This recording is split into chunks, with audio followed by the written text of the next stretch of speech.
How are you? It's Emmanuel Anthony here, live from Sydney on Facebook Live. It's a pleasure to be connected with you guys again, and the last time I got connected was last week. Now, I was going through a range of different topics that I thought would be really great that we could discuss for this week, and one that inspired me was to get really clear on different mental diseases and disorders and things that people would quite often have a gray area over, or not 100% be certain as to how or what the definition of these certain things like anxiety or depression, etc. were. So I wanted to produce a video that was based on hundreds of clients and the research that I've been blessed to actually able to have not only be a part of, not only researched, but also worked with clients to be able to see. So what you're about to watch is the definition of that. Now, once again, there's a whole range of different definitions in reference to, and I can see Diane is here, so hello, ciao, welcome on board. There's a range of different definitions that can be given, and I'm going to go through some of these, and there's a range of different options that people will take. I'll also go through some of those, and I'll also be going through the benefits and drawbacks of some of these options and a thing called the root cause. And from there, you'll be able to make up your mind and make a more educated decision on the form that you would like to take in reference to getting greater clarity in reference to your results. So I'm Emmanuel Anthony. Welcome to Facebook Live. If you haven't joined before, or if you've got people that you think this topic may be relevant to, then feel free to share this with them. Feel free to like and interact just like Diana did before, and Dee just put a little thumbs up. So if there's anything that I'm saying that you find quite relevant, or if there's anything that you feel that you would like me to further explain that I'm discussing, then just join in and interact. And hi Rax, we talked to you on Friday, so I'm really glad to see that you're on board. And I don't think I've had a message from you for at least a day, so shoot us a Snapchat. Now, I'll start off by defining depression. Now, quite often, people define depression as the feeling that they're experiencing inside of them. And we could label depression as a symptom then, if we're looking at it that way. But I don't see depression that way, because I know that symptoms have a root cause or an origin in which they come from. So I'm going to start off by explaining the feeling that a person calls depression, and then what I label depression. So if I have a look at the way that we see and perceive the external universe, what I'll find is that every human being on planet Earth is seeing everything around them and perceiving it, taking that information and judging it and labeling it in a completely different way. And depending on how you're taking the external information and bringing that internal and actually giving that a label, will determine the internal world or your physiology and your psychology, what you experience within your body. So if I put 10 people in a room, and all 10 of those people would have some kind of what you could call an event or a catastrophic event occur, one person could not even be affected by it at all. And they could see that as a great inspiration that helps them grow and live their life and move forward. One person could be absolutely traumatized by that and have a post-traumatic stress disorder. And I'd have 8 variances in between these two extremes. So what I really have is 10 different people that have seen something that occurred outside of them that have 10 different reactions inside of them. So how did these people create these reactions? Well, the way that they created their reactions and the way they see and perceive the world, and hi Teresa, great to have you on board. Thank you for joining. The way that each of these individuals created the way that they felt inside, whether you want to call that depression, anxiety, just not feeling well, bipolar, etc., was each and every one of these individuals saw what was going on outside of them. They then did what's called the ratio of perceptions. If I gave each one of those individuals a piece of paper for their right hand side, a piece of paper for the left, and a pen, and I said, I would love for you to write down all the perceived positives and all the perceived negatives. On the right, all the perceived positives. On the left, all the perceived negatives. And hello again to Teresa, and hi to my girlfriend Renee is on board. If I got you to write that down, what I would then have is a ratio of perceptions. And that ratio would be based on a positive to negative ratio. So if I looked at all the positives and I found that you'd only written 2 things based on what had just happened, and on the other side you had, say, 14 things, I'd have a 1:7 ratio. You were currently seeing the world, and your ratio of perceptions, the way that you're judging and seeing the world, is on a 1 positive to 7 negative. Now, if I went through all 10 people and got them to do that, I could have all different ratios, 6:1, 5:1, 3:4, etc. And each one of these ratios is letting me know how they're actually seeing and perceiving the external world. But the body doesn't stop there. The central nervous system then sends those signals through neurology, sends those signals to the autonomic nervous system.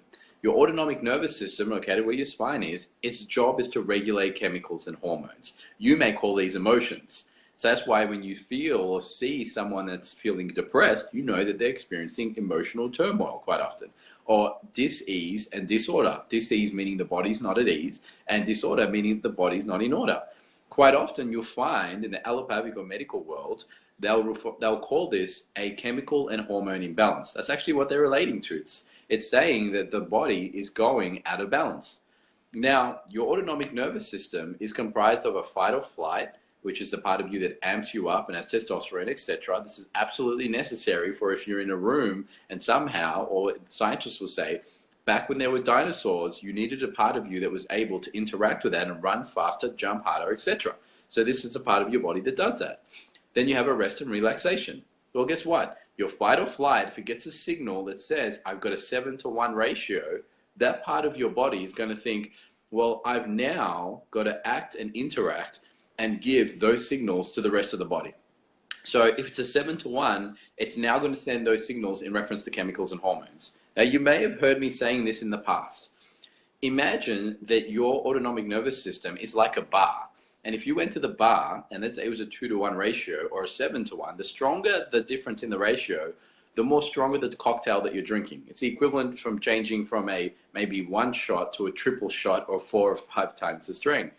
That's why if you're perceiving that something that has just occurred outside of you or in the past was a hell of a lot more negative than positive, 8-to-1 ratio, 10-to-1, 20-to-1, etc., then as you go up in these ratios, you know that the bar inside of you, the bar of chemicals and hormones, is going to be sending signals directly proportionate to exactly how you just perceive the world. That's why whatever you see or think, you then feel. Now, the more extreme it is, the greater the level of disease and disorder in your body.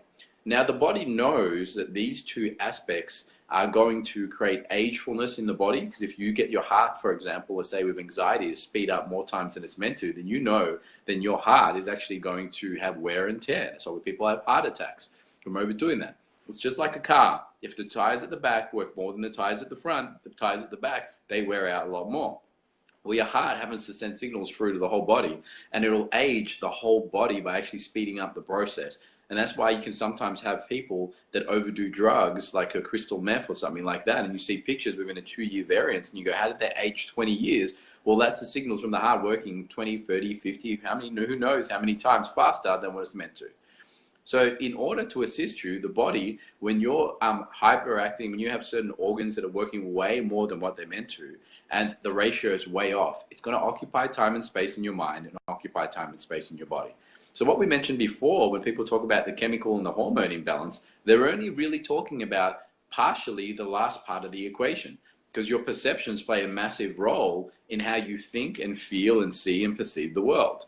So I'm going to call the whole combination of how you think and how you see and perceive the world, all the way down to the chemical and hormone response, all of the symptoms within your body and all of that communication, I'm going to call that depression.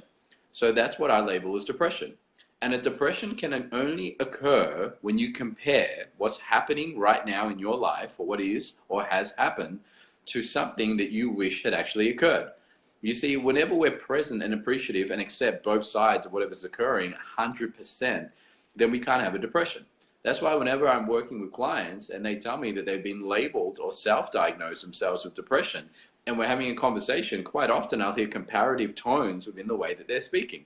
If only this person hadn't done this, I wish that life was more like this. I thought I would be. All of these comparisons show me that they're escaping to an imaginary place in their head. I'm going to put it here. And the imaginary place usually is more of a benefit than a drawback, more pleasure than pain, more service than disservice. It's got more positive than negative. And whatever they're seeing and experiencing, whether it's in their past, present, or future, they're seeing is more of a drawback than a benefit. And what it's doing is taking that person out of being present in the here and now, and they're sacrificing the here and now for imaginary places in their mind which have one side without the other. And that's called the fantasy. And whenever we create fantasies of the mind, the greater the fantasy of the mind, the bigger the nightmare that we experience in our physiological body, because our bodies are trying to get us to dissolve the fantasy and see both sides of it, and dissolve the nightmare and see both sides of that as well. So I'll give you a few examples of some aspects of my life and also some aspects that I worked through with clients. So I once had a client that was experiencing depressive feelings on a lower level because he didn't acquire a job. And he said to me, ever since I didn't get this job, I've been thinking about it and how much that would have made my life better. And I said, well, you're comparing a job which has two sides and you're making it one-sided. And because of that, you're losing the here and now. So this may have been 2 or 3 weeks that you've been thinking about it and you haven't had an opportunity to be present. What's the effect on your family? What's the effect on your physiology, your psychology, your health, your wellness, your well-being, your finances? We went through a whole range of areas. As we went through those areas, I said to him, if you take the job and you bring that into balance, and you take where you are now and bring both of those into balance, you'll just be grateful and appreciative for getting and not getting the job, and see how that's assisted you along the journey. So this client and I in a workshop actually deciphered the job. I said, you think this job is nothing but positive. I guarantee you there is no job in the world that is all positive, never negative. Everything has two sides. What's negative? He said, I would have driven for 2 hours to get there. I wouldn't have had the time with my family. I wouldn't have had the connection. The job didn't really align with who I was. I would have been sacrificing. It was the first job out of school. I wouldn't have had the opportunity to travel around and see some of the things that I have. I've got other job opportunities that are closer to home and more aligned. It's driving me to actually have those. And we went through about 100 benefits until he was kind of looking at me and kind of almost laughing, thinking, oh my God, I had that shut out of my awareness. That job is an amazing opportunity, but it's not what I thought it was. And I said, excellent. What's the benefit and service of where you are right now? Because the magnificence of your life always has two sides. It's a universal law. It's a symmetry laws. And he said, well, I'm connecting with my family. We've never done that before. I finally get a chance to rest. I've been in and out of uni and working so much my whole life. I had an opportunity to travel. I'm getting to know a girl and I don't have to worry about 2 hours one way, 2 hours back, barely seeing her. I'm enjoying more sex. And he went through a whole range of these until he actually became truly present to the here and now. And then when we were done, and we did this in front of a workshop of, I believe, about 8 or 10 people, I said, how are you feeling? He goes, I feel great. I said, how are you feeling about the job? He goes, I'm grateful that I didn't get it. I also would have appreciated if I did. And I said, how are you feeling about where you are? He goes, I'm great. I said, you're still depressed about that? He goes, no, I'm not. Now, that was a lower level thing to work through in a workshop, just to show the way that the mind had an ability to equilibrate. But I've had the opportunity to speak to this client now, only a couple, I think 2-3 months ago. It's been about almost a year or something. And they still ring me and they kind of talk to me and laugh and say, I can't believe how fast we worked through that. So the area that I wanted to work on, the area that I wanted to discuss is what you can take control of, which is your perceptions. And the area that you could learn how to control the elements of your mind and bring that into balance so that you can give yourself the greatest opportunity to change the chemicals and hormones that your body's experiencing, to change the dynamics in terms of the emotions that you experience within your body. Now, I've also worked in relationships, and I've worked with clients that have had breakups of relationships. And prior to the breakup, they were feeling great. And then once they had the breakup, and hi Miller, thank you for jumping on board. Once they had the breakup, they experienced dis-ease and disorder in their body. Same principles applied when I've worked with these clients. I've said, there are certain parts of this relationship now that it's over that you're actually experiencing great relief to. There are certain aspects of this person that you were really frustrated over and you didn't like. And you're not here to talk to me about those. You're here to reflect all of the things, the fantasies and the perceived positives that you don't know how to move forward from and you think that you've lost. So we've done a similar thing where we've actually gone and taken all of the perceived things that they thought were positive. It could have been the person's beauty or their affection. And we went through those and found the other side of them. So in some relationships, we found that that person also used that affection as emotional abuse. They didn't used to listen to them. They weren't as connected. They were fighting a lot. They were holding on to the affection. They felt trapped in the relationship. And we completely saw the other side until they could come 100% present to the here and now and take the fantasy of the mind, which was creating the depression inside of them because they were depressed comparing it to the fantasy in their mind, and equilibrated that and brought that into balance. So in my research, I've never found a person that has ever experienced depression that has not had comparisons, whether one or many, that they were thinking was more positive than negative, would give them more pleasure than pain, benefits than disservice.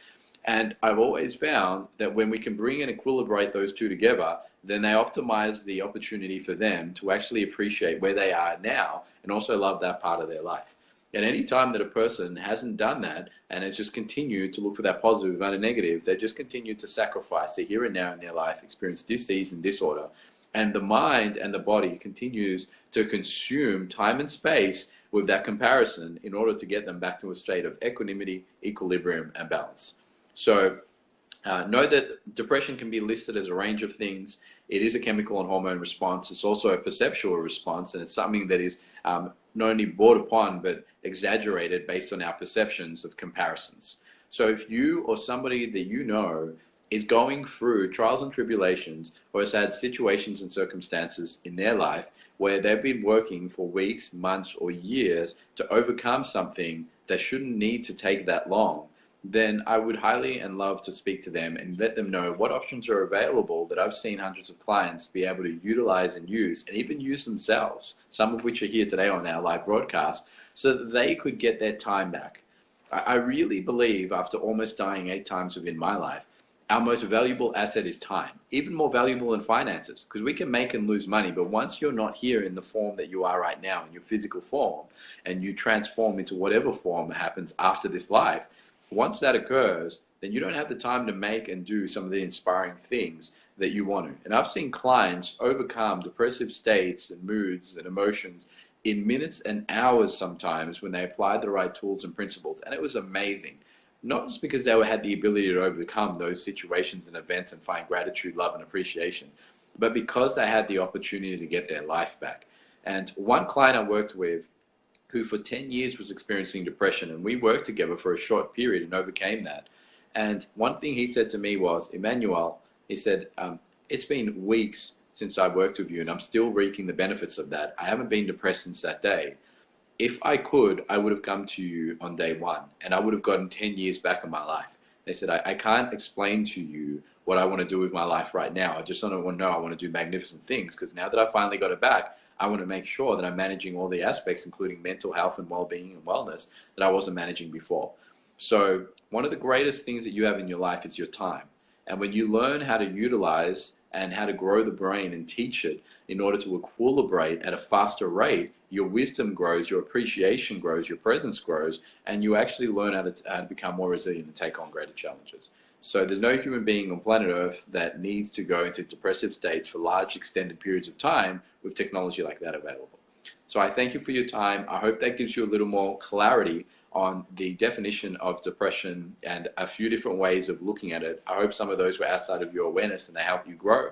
If there's anybody that you're thinking or feeling is going through this, feel free to share this video with them, and I'd be glad for them to get in contact and have a conversation and discover and learn more, not only about what they can do, but how they can optimize their time and their wellness of mind.